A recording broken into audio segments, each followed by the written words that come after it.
first of all, I think that part of the problem is where we place our dollars, our money. We would rather build a stadium than educate. We would rather keep a team in our city than place the money in healthcare. So I think that that's part of the problem. Our politicians and so forth, they aren't hearing our voices. They're actually basically just doing what they need to keep themselves in office, or healthcare is not an issue for them because they have access. So it takes somebody like us who may not have, or may have come from a background where we may not have those things, in order to start speaking up. So a lot of our groups, we do go to our Capitol House and we do try to promote, midwifery care. We do try to promote different things in healthcare. We do send messages to our politicians, but we also need the community behind us as well in order for all of our voices to be heard. We need to extend Medicaid through the first year.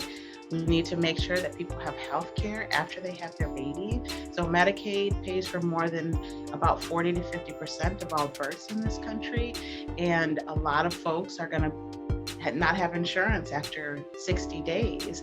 And so we know that heart disease, cardiovascular problems, hypertension are things that are killing people in the first year. Well, that stuff doesn't go away in a month or month and a half, right? So we need to make sure that this mom, if she had hypertension during her pregnancy, that she has someone who's checking on her early postpartum, not waiting until 6 weeks, somebody who maybe is even coming out to the house to check on her.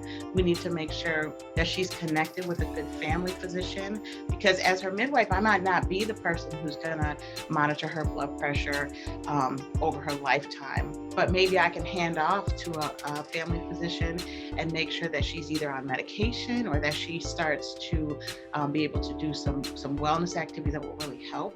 Usually women see their OBGYNs or their midwives multiple times throughout their prenatal care.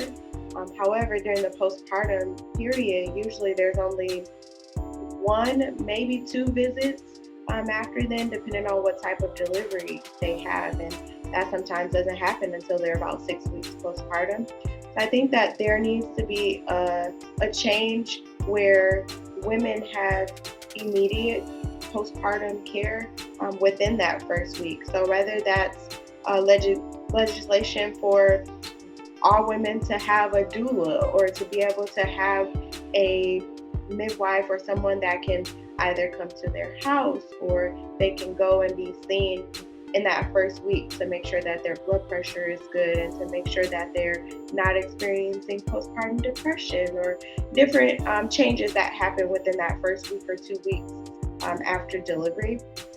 In addition to that, I do think that there should be legislation in order to allow women to have access to doulas as a service. I think all women should have a midwife and a doula if they're able to. Birth is safer when care is integrated. And so this is something that is like so key. So if I'm a home birth midwife and I'm integrated into the hospital system, that means, my colleagues are physicians and midwives who work in this system. I can easily access anything in that building, right? Whether that's ultrasounds, lab results, any testing. And if the person I'm caring for needs transferred in, it's no big deal. I just call them, I say, I'm caring for so-and-so, this is what's going down, we're gonna come into the hospital.